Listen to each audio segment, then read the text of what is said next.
화평장로교회 새벽 기도회를 하나님 앞에 올려드리겠습니다. 함께 신앙 고백 드립니다. 전능하사 천지를 만드신 하나님 아버지를 내가 믿사오며 그 외아들 우리 주 예수 그리스도를 믿사오니 이는 성령으로 잉태하사 동정녀 마리아에게 나시고 본디오 빌라도에게 고난을 받으사 십자가에 못 박혀 죽으시고 장사한 지 사흘 만에 죽은 자 가운데서 다시 살아나시며 하늘에 오르사 전능하신 하나님 우편에 앉아 계시다가 저리로서 산자와 죽은 자를 심판하러 오시리라. 성령을 믿사오며 거룩한 공예와 성도가 서로 교통하는 것과 죄를 사하여 주시는 것과 몸이 다시 사는 것과 영원히 사는 것을 믿사옵나이다. 아멘. 우리 함께 찬양 드립니다.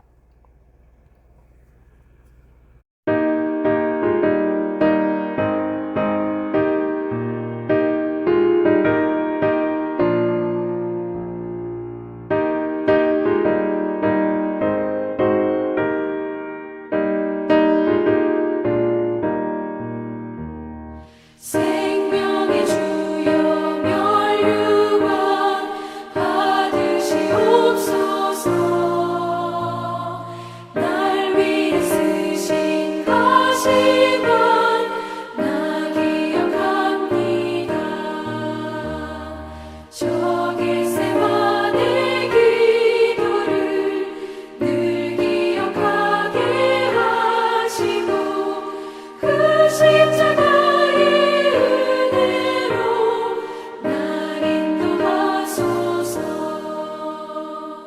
누셨던 무덤 내게도 보이시옵소서.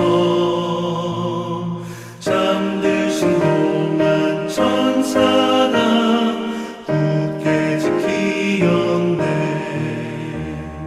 저 겟세마네 기도를 늘 기억하게 하시고 그 십자가의 은혜로 날 인도하소서.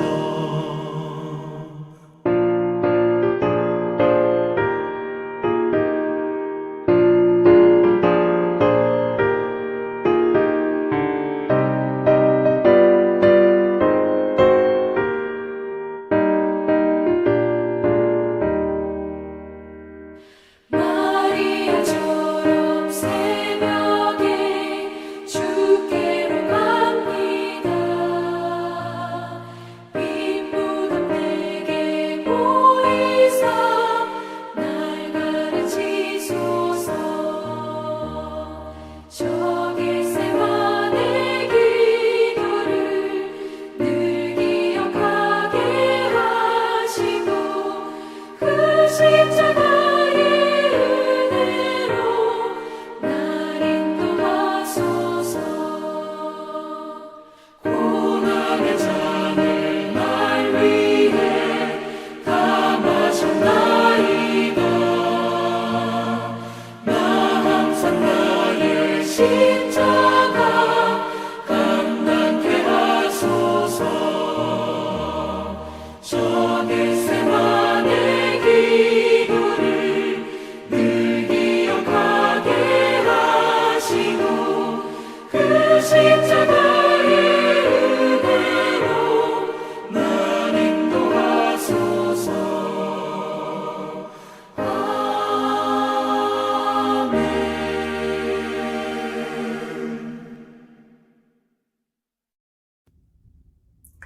고린도후서 8장 1절로 11절, 고린도후서 8장 1절로 11절의 말씀 제가 봉독하겠습니다. 형제들아, 하나님께서 마게도냐 교회들에게 주신 은혜를 우리가 너희에게 알게 하노니 환난의 많은 시련 가운데서 저희 넘치는 기쁨과 극한 가난이 저희로 풍성한 연보를 넘치도록 하게 하였느니라. 내가 증거하노니 저희가 힘대로 할 뿐 아니라 힘에 지나도록 자원하여 이 은혜와 성도 섬기는 일에 참여함에 대하여 우리에게 간절히 구하니 우리의 바라던 것뿐 아니라 저희가 먼저 자신을 죽게 드리고 또 하나님의 뜻을 조차 우리에게 주었도다. 이러므로 우리가 디도를 권하여 너희 가운데 시작하였은즉 이 은혜를 그대로 성취케 하라 하였노라. 오직 너희는 믿음과 말과 지식과 모든 간절함과 우리를 사랑하는 이 모든 일에 풍성한 것 같이 이 은혜에도 풍성하게 할지니라. 내가 명령으로 하는 말이 아니요 오직 다른 이들의 간절함을 가지고 너희의 사랑의 진실함을 증명코자 함이로라. 우리 주 예수 그리스도의 은혜를 너희가 알거니와 부요하게 하신 자로서 너희를 위하여 가난하게 되심은 그의 가난함을 인하여 너희로 부요케 하려 하심이니라. 이 일에 내가 뜻만 보이노니 이것은 너희에게 유익함이라. 너희가 1년 전에 행하기를 먼저 시작할 뿐 아니라 원하기도 하였은즉 이제는 행하기를 성취할지니 마음에 원하던 것과 같이 성취하되 있는 대로 하라. 아멘. 오늘 본문의 말씀을 가지고 은혜를 성취하는 삶이라는 제목으로 말씀 함께 나누겠습니다. 오늘 8장 말씀은 어떻게 보면 불편한 이야기라고 치부되는 헌금에 대한 이야기입니다. 그러나 헌금이라고 하는 것이 사람들에게 불편을 강요하기 위해서 요구되어지는 율법적인 것이 결코 아니라고 바울은 오늘 8장 말씀에 분명하게 전해주고 있습니다. 우리가 헌금이라고 하는 것은 은혜를 나누기 위함이다. 그리고 은혜를 더 충만하게 받기 위함이다라고 우리에게 분명히 설명해 주고 있는 거죠. 바울은 마게도냐 교회의 역설의 믿음을 분명하게 전달해 주고 있습니다. 환란에 많은 시련이 있었습니다. 그래서 그 환란의 시련에 교회가 굴복당해 가지고 피폐해지고 갈등이 심해지고 아무것도 못하고 주저앉아 버린 것이 아니라 기쁨이 충만해졌다라고 우리에게 설명해 주고 있습니다. 이해할 수가 없죠. 환란에 많은 시련이 있는데 어떻게 기쁨이 충만할까? 극심한 가난 가운데 어떻게 넘치는 헌금을 드릴 수 있을까? 우리는 이 본문의 말씀을 보면서 전혀 논리적이지 않은 교회의 모습을 보게 됩니다. 어떤 사람들은 혹평하죠. 세뇌되었기 때문이다. 교회가 가난한 사람들을 착취해서 종교로 장사를 하고 있다. 비난하기까지 합니다. 그런데 사도 바울은 고린도 교회에서는 자비량으로 교회를 섬기며 사역했지만 마게도냐 교회에서는 후원을 받으며 사역했습니다. 왜 그렇게 비합리적인 선택을 했을까? 돈 있고 힘 있는 교회에서 사례비를 받고 힘없고 가난한 교회에서는 오히려 텐트 메이킹, 자비랑 선교를 해야 함에도 불구하고 바울은 정반대 입장을 취했습니다. 그 이유는 믿음이라고 하는 중요한 가치와 은혜라고 하는 중요한 가치가 맞물려 있기 때문에 그런 것입니다. 아무리 돈이 많아도 믿음이 없으면 은혜가 있을 수가 없습니다. 그러나 아무리 가난해도 믿음이 있으면 은혜를 만들어낼 수가 있습니다. 이 마게도냐 사람들의 믿음을 고린도 교회가 좀 본받으라고 전달해주고 도전을 주고 있는 것이 오늘 8장 본문입니다. 마게도냐 성도들에 비하면 고린도 교회는 큰 어려움이 없는 풍성한 부를 누리고 있는 교회였습니다. 그 교회에는 탁월한 설교자들이 많아서 여러 가지 말씀의 가르침과 유익을 나눌 수가 있었습니다. 그 교회에는 부자들이 많아서 나누고 베푸는 일들을 얼마든지 함께 할 수 있었습니다. 그러나 그 교회에는 은혜라고 하는 것이 점점 약해져 가고 있었습니다. 가난한 자들은 부한 자들의 밑에 2등 시민으로 교회를 다녀야 되는 문제를 그대로 드러내 보이고 있었습니다. 이런 모순이 왜 있는가? 믿음과 은혜가 함께 하나 되지 못했기 때문이라고 바울은 분명하게 이야기해 주고 있는 것입니다. 물론 고린도 교회도 바울이 전한 원칙을 따라서 헌금을 하기 시작했습니다. 바울은 고린도전서에서 어떻게 헌금하느냐 매 주일 행하라고 그렇게 가르쳤습니다. 그래서 현재 모든 교회들이 매 주일마다 헌금을 드리게 되었죠. 바로 사도 바울이 고린도 교회에 가르친 원칙대로 이것이 기준이 되어서 모든 교회들이 매 주일 모일 때마다 구별된 헌금을 하나님께 지금까지 드려오고 있습니다. 이 헌금은 고린도 교회가 누리는 신령한 것들에 대해서 육체적으로 반응하는 것이라고 설명하고 있는 것이죠. 이것이 가능한 이유가 무엇입니까?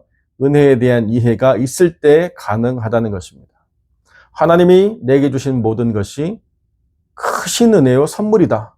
그렇기 때문에 하나님이 주신 것에 대해서 나도 무언가 드리고 싶다라고 하는 자연스러운 반응, 믿음 안에서의 반응이 만들어지는 것, 이것이 바로 은혜의 중요한 가치다라고 우리가 이해하면 이것이 올바른 이해가 되겠습니다. 이것이 하나님 원하시는 은혜라고 하는 가치고, 다른 한편으로 은혜를 생각할 때 은혜는 또 한편에 있어서 특권이다라고 우리가 이렇게 이해할 수 있습니다.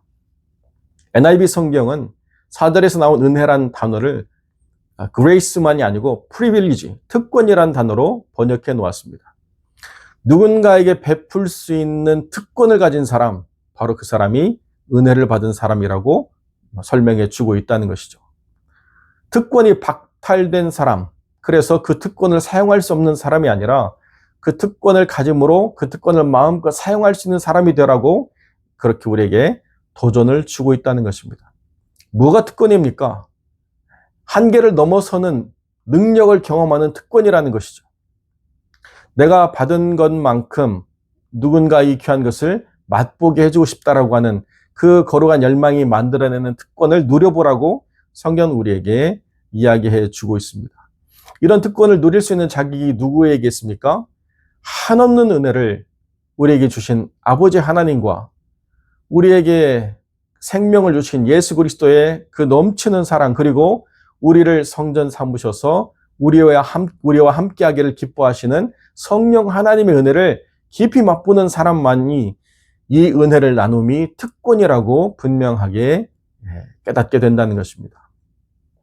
여러분, 독일이라는 나라는 지금도 기독교 국가라고 스스로를 이야기하고 있습니다.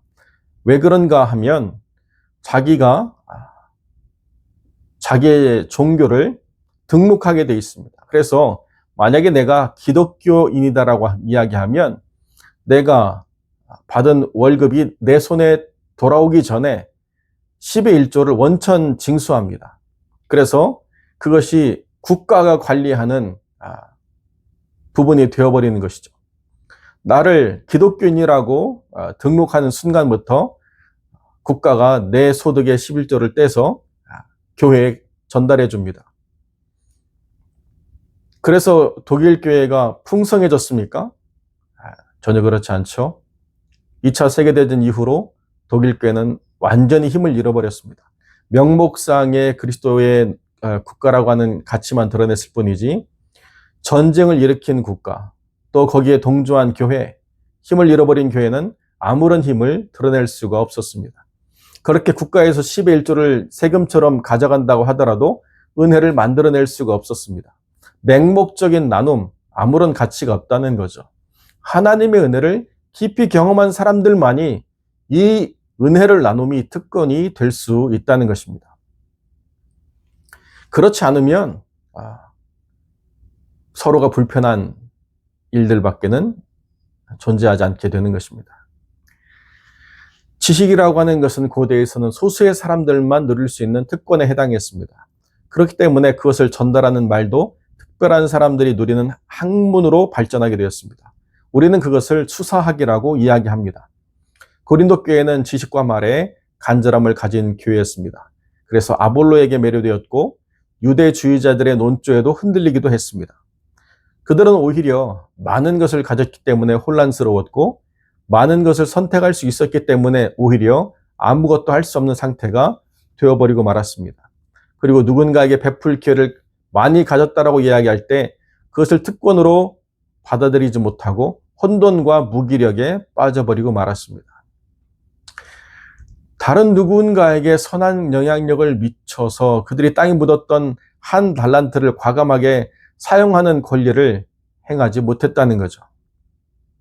그러나 누군가 자기에게 주어진 그 은혜로 자기의 삶이 바뀌어야 된다고 결단하고 보리떡, 물고기, 5덩이와 2마리를 주님께 내밀 때에 오병이어의 기적을 만들어내는 바로 그것이 은혜의 단면을 우리에게 분명히 보여주고 있다는 것입니다. 저도 개인적으로 코로나 시기에 교회가 많은 어려움을 겪었던 적이 있습니다. 코로나가 발발하면서 많은 경제적인 위축을 위기감으로 느꼈기 때문에 어떤 분이 저희 교회가 후원하던 것을 줄여야 되지 않겠냐고 선교 지원을 조정해야 된다라고 하는 의견을 내신 분이 있었습니다.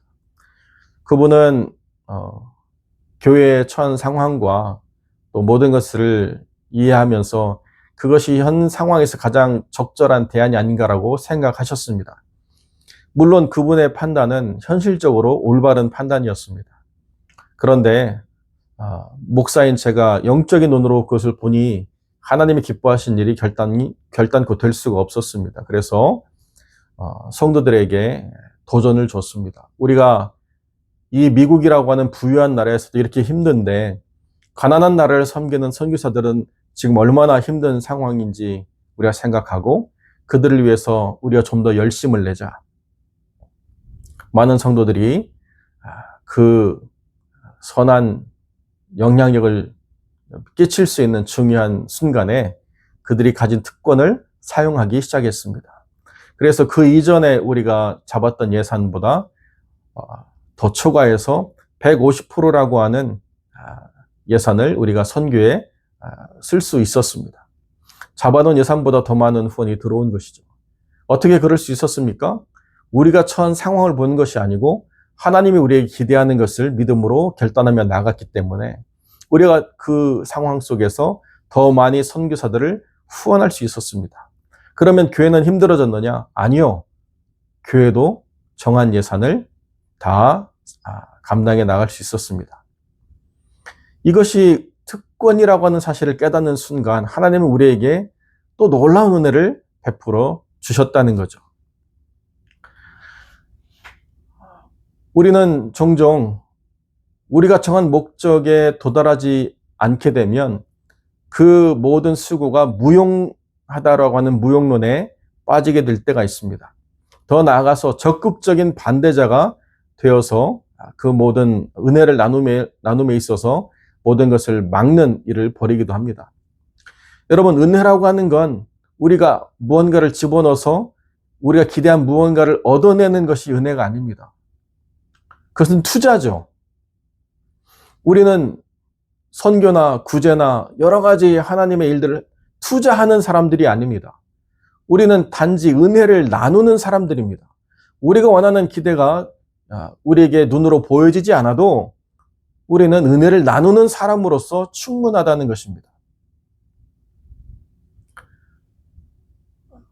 어떤 하나님의 사람이 쓴 글에 보면 자기 아내가 여러 가지 중독에 빠진 사람들을 돌보는 사역에 열심을 내고 있었는데 자기 눈에 보니까 밑 빠진 독에 물 붓기와 같은 그런 일밖에는 되어지지 않는다는 거예요.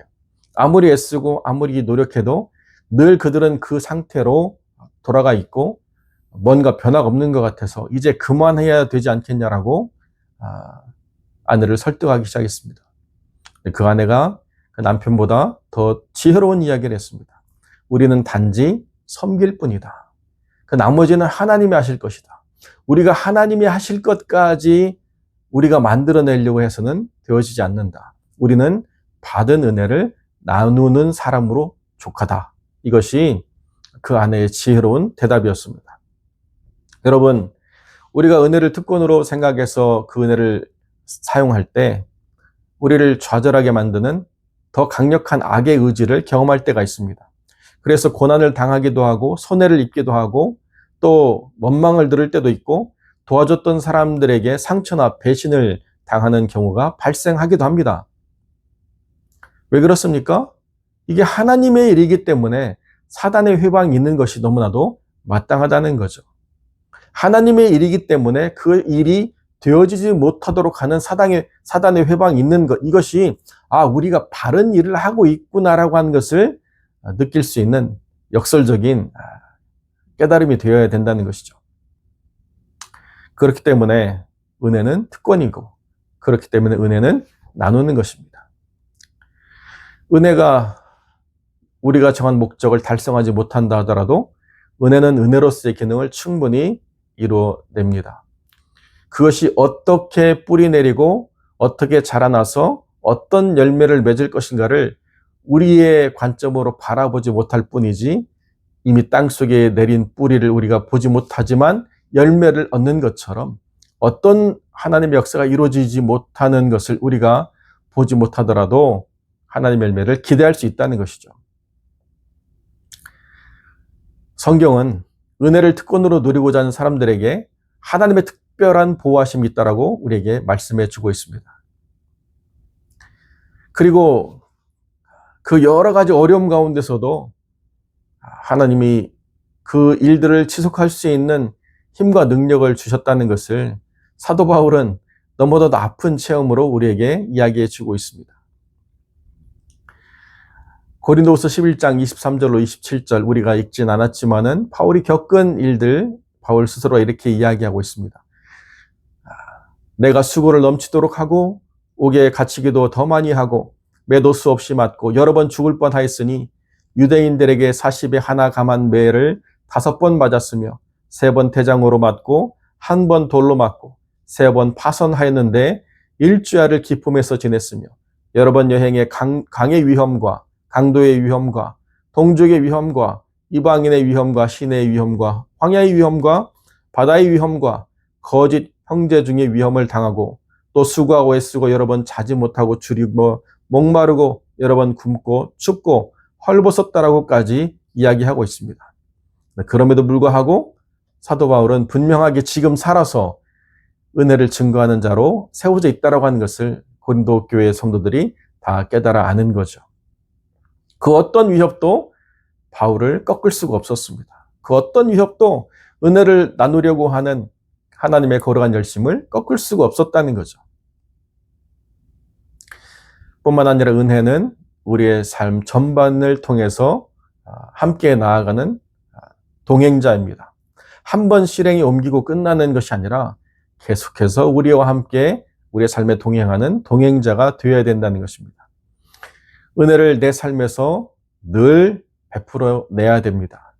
그것이 우리로 하여금 무언가를 끊임없이 깨닫게 하는 도구가 되고 또 그것을 우리가 동행함으로 그 동행을 완성해 낼 때 비로소 삶이 온전해지는 것, 바로 그것이 은혜라고 하는 것이죠. 필립 얀시라고 하는 저술가가 헨리 나우엔이라고 하는 영성가와 나눈 대화에 이런 내용이 있습니다. 지체장애를 가진 아담이라는 사람을 만났는데 그 아담과의 그 교제를 통해서 헨리 나우엔이라고 하는 이 뛰어난 학자이자 저술가이고 영성가인 이 사람이 많은 유익을 얻게 되었다라고 말합니다. 무기력한 아이 같은 그 아담이란 남자의 빚은이 자신의 학문과 또 기독교 사역에서 얻은 성공이 얼마나 자기에게 강박적인 것들이었는지, 그리고 얼마나 경쟁과 라이벌 의식에 사로잡혀 있었는지를 비로소 깨닫게 되었다라고 하는 것이죠. 아담이라고 하는 장애를 가진 남자가 헨리 나우엔에게 가르쳐준 사실이 바로 이것입니다. 우리를 인간답게 만드는 것은 지성이 아니라 마음이며 생각할 수 있는 능력이 아니라 사랑할 수 있는 능력이라는 사실입니다. 아담이 갖고 있는 단순한 본성을 통해서 나우엔은 사람이 하나님으로 채워지려면 반드시 필요한 것이 비움이라는 것을 깨달았습니다. 얀시는 그의 책 내가 알지 못했던 예수라는 글에서 이 대화를 이렇게 기술해 놓고 있습니다. 누군가에게 은혜가 된다라고 하는 것은 끊임없이 자신을 비워내는 과정입니다. 한 번으로 완성될 수 없는 것이며 삶 전체의 과정에서 끊임없이 수행해야 할 거룩한 의무입니다. 그 거룩함의 의무는 다른 누군가에게 베풀어주는 은혜이기 이전에 자신에게 주는 영적 선물임을 알아야 합니다. 갈수록 부의 불균형과 또 사회적인 양극화가 심해져가는 세상을 우리가 살아가고 있습니다. 가난이나 부족함들이 개인의 노력과 수고의 문제로 그렇게 여겨져서는 안 되는 상황들이 만들어지고 있습니다. 그렇기 때문에 바로 이때가 그리스도인들이 필요한 때라고 저는 분명히 믿습니다. 예루살렘 교회가 극심한 가난으로 힘들어할 때 바울은 고린도 교회에 은혜의 거룩한 의무를 그리고 특권을 성취하라고 선포하였습니다. 고린도 교회는 잠시 멈추었던 거룩한 걸음을 바울을 통해서 다시 내딛게 될 수 있었습니다. 말과 혀로 사랑할 것이 아니라 마음을 정하고 삶을 비워내고 물질을 덜어내서 도움이 필요한 형제와 자매를 하나님 안에서 섬기는 것, 이것이 하나님이 기뻐 받으실 거룩한 산 제사가 되는 것입니다. 때로는 우리에게 돌아오는 반응이 우리가 기대한 것이 아니라 할지라도 하나님께만 드림이 되었다라고 한다면 이것이 하나님을 기쁘시게 하는 일이라고 우리가 믿으며 이것을 통해서 우리가 우리의 삶에 복을 누리고 영혼이 정결해지는 것을 깨달아가는 믿음의 사람들이 되시기를 우리 주님의 이름으로 간절히 축원드립니다. 기도하겠습니다. 거룩하고 존귀하신 아버지 하나님, 거룩한 부담이자 거룩한 특권이자 의무를 우리가 잘 깨달아갈 수 있도록 하나님 역사하여 주옵소서. 마게도냐 성도와 같이 극심한 환난 가운데서 오히려 더 큰 기쁨을 누리고 빈곤한 가운데서도 풍성한 은혜로 삶을 나누는 지혜롭고 믿음 있는 하나님의 사람들이 될 수 있도록 우리를 붙잡아 주시옵소서. 움켜쥐고 만족함을 채우지 못하는 어리석은 부자가 되지 않도록 주님 붙잡아 주시고 낮아지고 가난해지는 삶이 우리 앞에 있다 할지라도 하나님과 동행하기를 기뻐했던 믿음의 사람들의 거룩한 길을 따라갈 수 있도록 우리를 붙잡아 주시기를 간절히 소망합니다. 은혜를 나누는 특권을 마음껏 펼쳐낼 수 있는 거룩한 교회 공동체가 될 수 있도록 하나님 은혜 위에 은혜를 더하여 주옵소서. 어렵고 힘든 삶을 우리가 살아가면서 누군가 또 어렵고 힘든 삶을 살아가고 있다는 것에 우리가 마음을 함께 나눌 수 있도록 역사하여 주옵소서. 화평장로교회 교회 공동체 안에 여러 가지 어려움을 겪고 있는 성도들을 주님 붙잡아 주셔서 그들의 삶에 주님 눈물을 닦아주시고 그들의 한숨을 거둬주시고 그들의 입술의 고백이 한탄이 아니라 기쁨과 감사가 될 수 있도록 하나님 은혜를 베풀어 주시고 어려움 가운데서 더 깊이 도우시는 하나님을 만날 수 있도록 역사하여 주옵소서. 그것이 물질적인 어려움이든 또 육체적인 어려움이든 관계의 어려움이든 그 어떤 어려움이라 할지라도 그 어려움을 통해서 깊은 은혜를 맛보고 그 맛본 은혜를 통해서 누군가를 위로하고 격려할 수 있는 믿음의 사람들 되게 하여 주옵소서. 하나님 안에서 삶의 지경을 넓힐 수 있도록 은혜를 베풀어 주시고 발을 더 멀리 펼쳐서 그 은혜를 나눌 수 있는 믿음의 사람들 될 수 있도록 하나님 역사하여 주옵소서. 지금도 선교 현장에서 애쓰며 수고하는 우리의 후원 선교사들이 있습니다. 주님께서 은혜 베풀어 주셔서 이 어렵고 힘든 때에 그 모든 사역에 장애가 되지 않도록 크신 능력과 힘과 또 여러 성도들의 중보의 기도와 물질적인 후원을 공급받을 수 있도록 주님 은혜를 베풀어 주시고 때를 따라 돕는 은혜가 충만히 임할 수 있도록 하나님의 역사하여 주옵소서. 감사드리며 우리 주 예수 그리스도의 이름으로 기도드립니다. 아멘. 주기도로 새벽 예배를 마칩니다. 하늘에 계신 우리 아버지여, 이름이 거룩히 여김을 받으시오며 나라의 마옵시며 뜻이 하늘에서 이룬 것 같이 땅에서도 이루어지이다. 오늘날 우리에게 일용할 양식을 주옵시고 우리가 우리에게 죄 지은 자를 사하여 준 것 같이 우리 죄를 사하여 주옵시고 우리를 시험에 들게 하지 마옵시고 다만 악에서 구하옵소서. 대개 나라와 권세와 영광이 아버지께 영원히 있사옵나이다. 아멘.